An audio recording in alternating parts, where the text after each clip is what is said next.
Hello, everyone. I am Julianne Meyer. You are watching Seizing Your Greatness, and I'm excited to bring to the stage, to the show, to you, the audience, an amazing gentleman known as Frank Harrison, Frank R. Harrison, if we're going to be fancy. Anyway, I'm going to throw in a little joke there.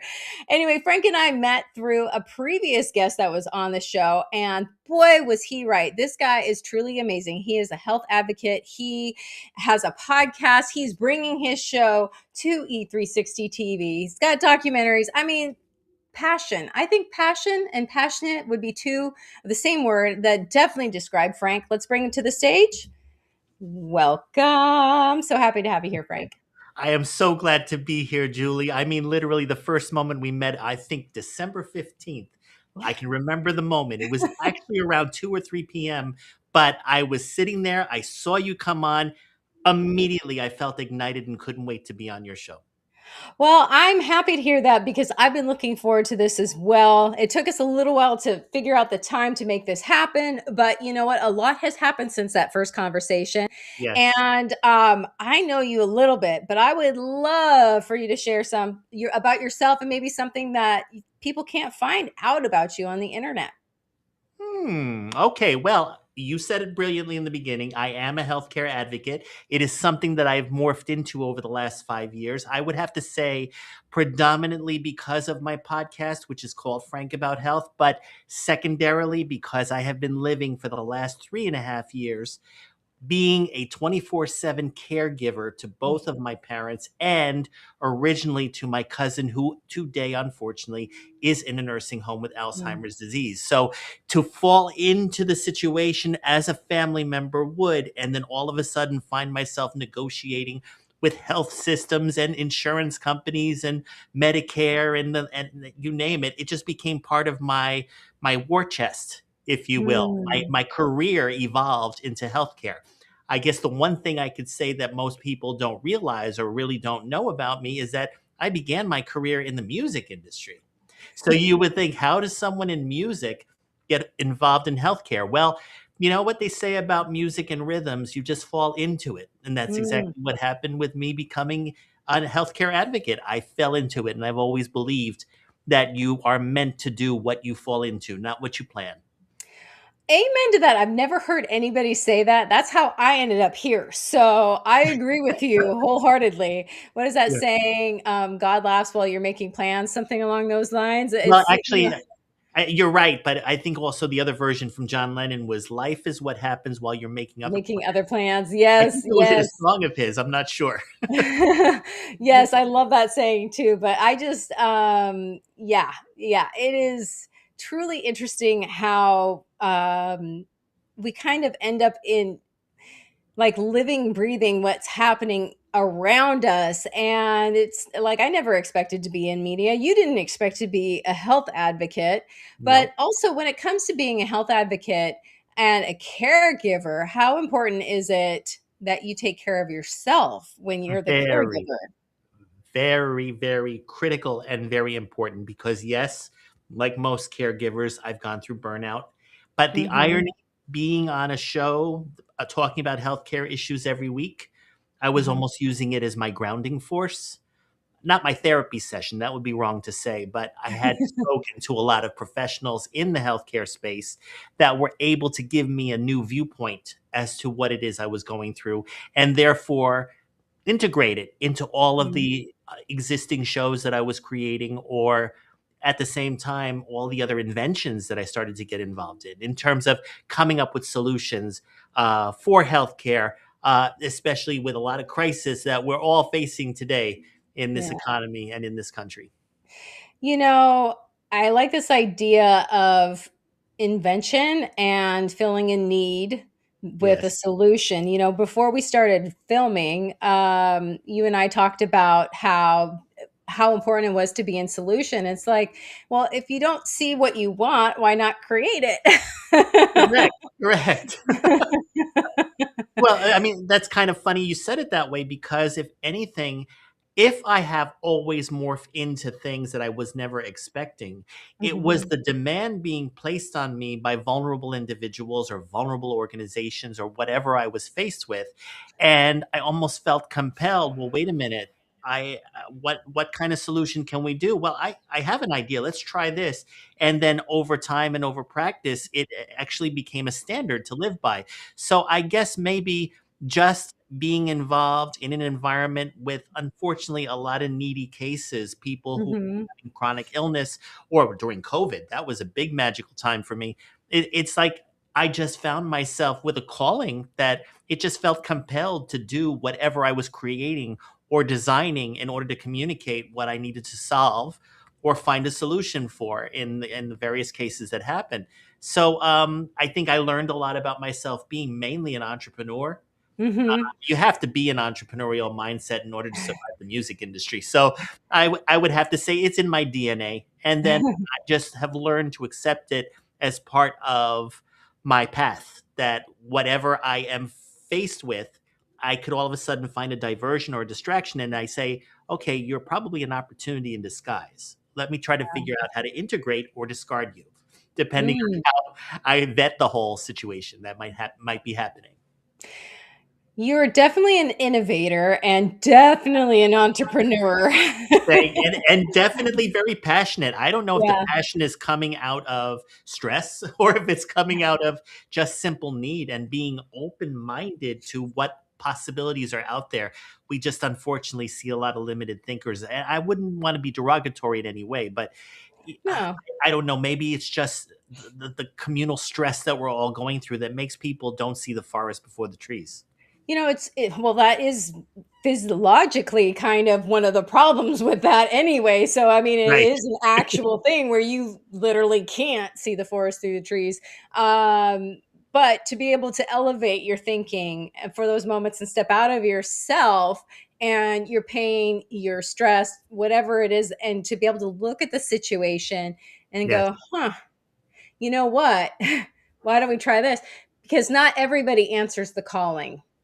No, that I is true. mean, it took me a long time to get where I am today because I didn't answer the calling. It had been calling me since high school. And so the fact that it took me that long to get to where I am today was because I just refused all the callings until it got super loud.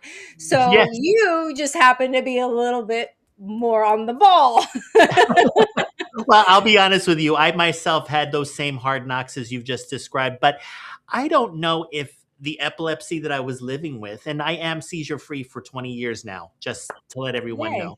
I still take my medication though. Trust me, Hmm. it's not forever. I wish it was, but I mean, I wish the seizure free was forever, but I have seen, even if by forgetting one day, I don't feel myself. So Mm. it is something that I'm learning to accept. This is part of my destiny. This is part of living my life.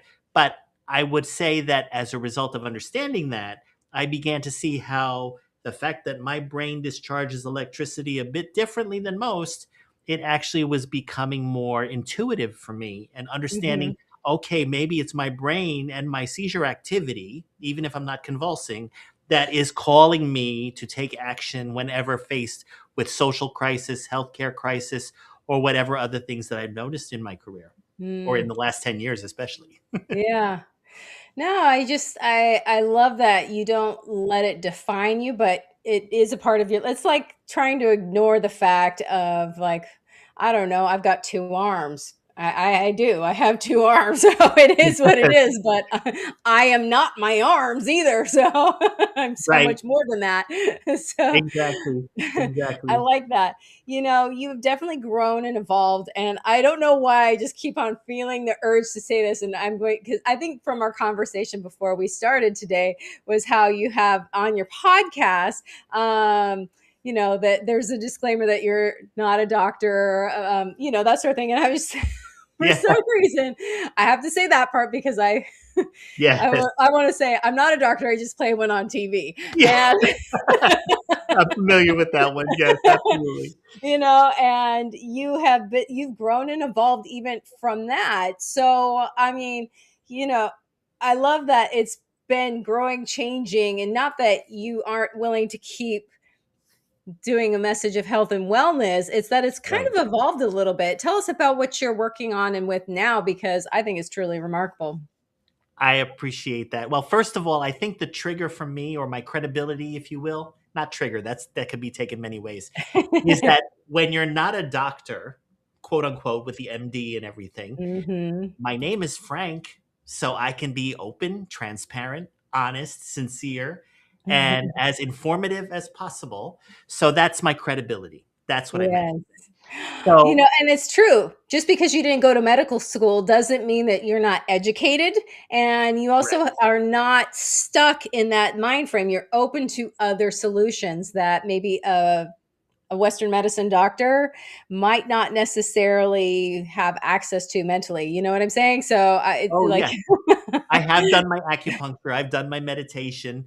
I yeah. also have read Buddhist teachings and stuff like that, and I think, well, it was very informative for me during COVID to meet with a friend of a friend, who ended up being the executive producer of talkradio.nyc. His name is Sam Leibowitz, and he has his own show on the network that's called Everyday Awakening. So when I came to him, actually, that was the name of his book. The name of his show is The Conscious Consultant.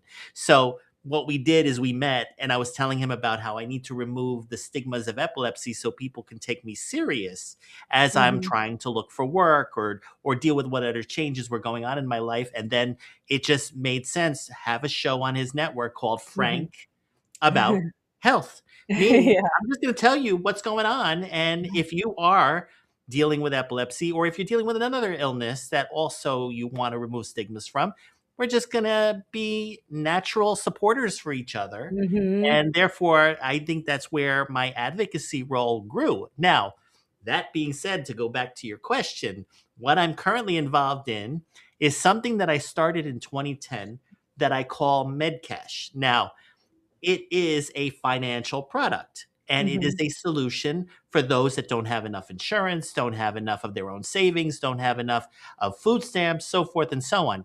Yet, it is also an advocacy program and platform.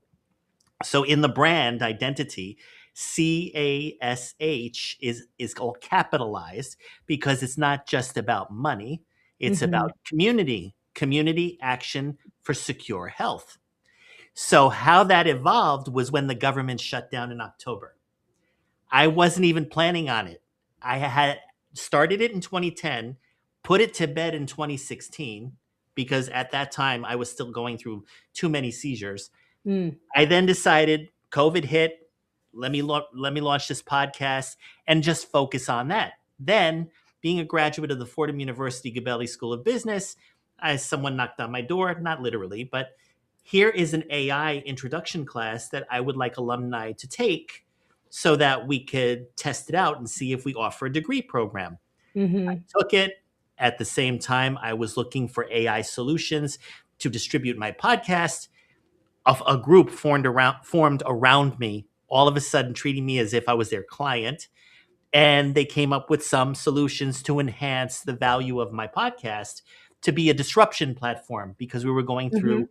innovations like mRNA vaccines. We were dealing with AI in healthcare. We were dealing with robotic surgery, all of those natural innovations or disruptions to the traditional healthcare model. But we were also going through a presidential cycle. And then we faced other kinds of disruptions, cutbacks on Medicare and Medicaid, reduction in cancer research funding, Mhm. food stamps being undeployed because of a government shutdown.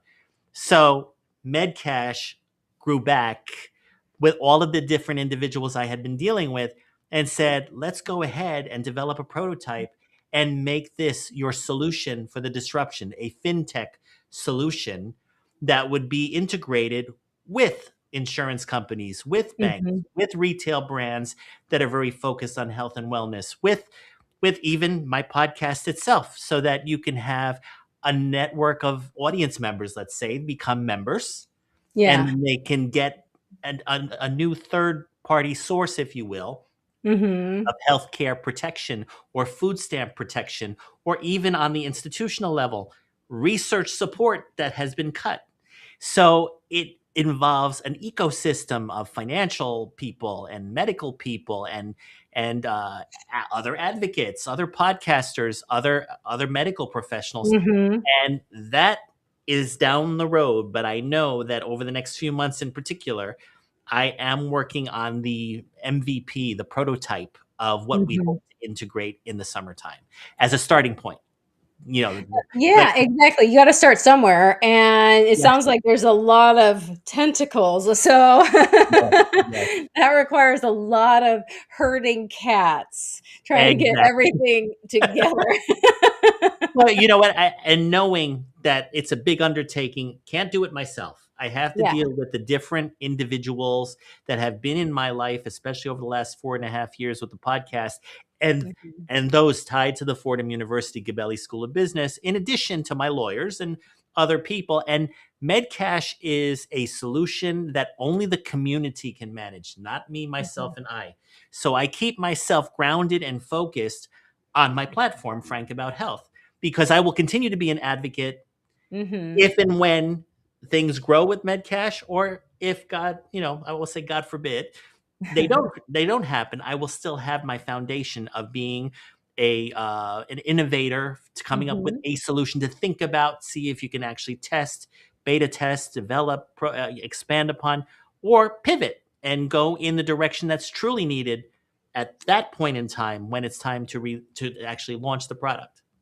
Well, I think that you bring up a really important point, and that is that when you're not tying your identity to this project, which I think is phenomenal, because what happens if it doesn't go the way you planned? Right. Or, then also this idea of not being totally married to the idea that it has to look a certain way. You know where you want it to go, so you have a direction. And Yeah. then you're going to find out where it wants to go once Yes. it started. Because sometimes what we think is completely different than what the consumer wants. And Right. I can know perfectly what Joe Schmo totally needs. But if Joe Schmo doesn't think that, then it doesn't matter how convinced I am of that. But that doesn't mean that I can't still help Joe. It just has to look a little bit different. So, Right. And being that healthcare is ubiquitous, everyone Mhm. needs healthcare, whether it's healthcare protection, healthcare prevention, healthcare security if they have a chronic illness, prescriptions, eyeglasses, dental work, even those that want to do plastic surgery, medical cannabis, the list goes on. Every Mhm. individual has a different need. So the product or the distribution of the movement, if you will, is Mhm. always going to change and evolve based on the individual's needs. So the only way I see currently that MedCash can exist is through the community of members. It is the Mhm. members that are the stakeholders. I may have be the CEO, visionary founder, but Uh-huh. I will use my media platform to spread the word and enroll people into it and let it be a baby that grows to be an adult and helps to com- help provide support, additional Yeah. support to everyone's healthcare needs. Well, I'm gonna give you some flowers here. And that is Thank you. one is you're taking a big concept that could be mind numbing and also not fun. And because of your sense of humor, you make it accessible mentally. So I love that. So that's one thing that I want to point out is that you're not losing, you're adding personality to on top of everything else.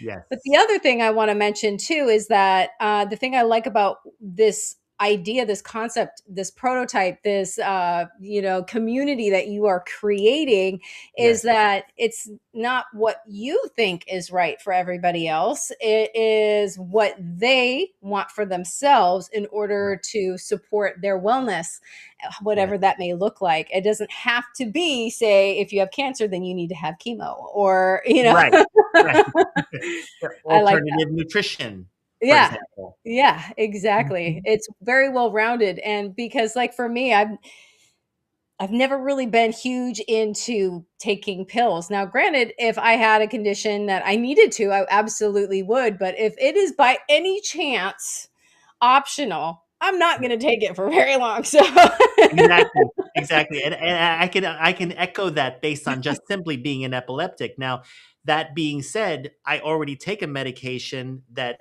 sedates me and sedates my brainwave patterns so I don't go into any seizure activity.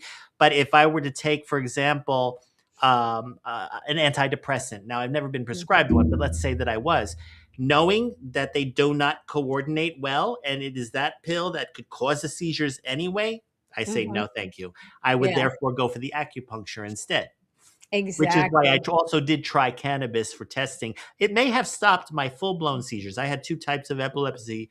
Oh, One of wow. them is no longer working. The other one is still medicated, but I was taking two medications. Now it's only one. So I believe the cannabis worked, but it also made me gain tremendous amounts of weight. So I was now combating prediabetes.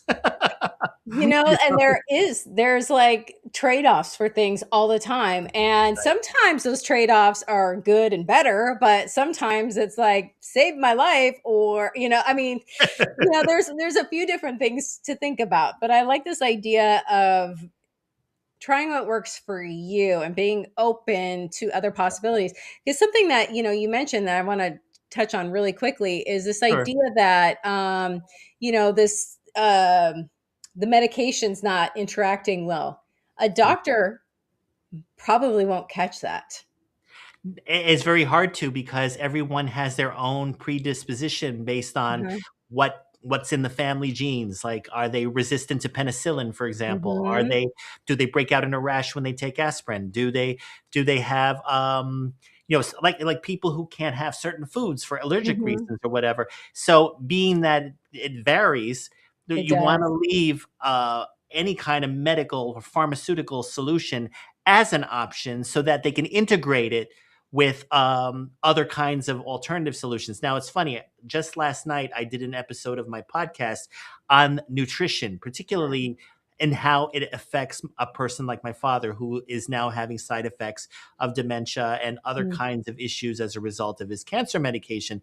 But I was realizing that the GLP-1 drugs, which I Mhm. was first resistant to, but actually with the way that they're now being in pill form, or that they actually have been researched to actually minimize heart disease, or Mhm. actually increase neuroplasticity in the brain to minimize dementia.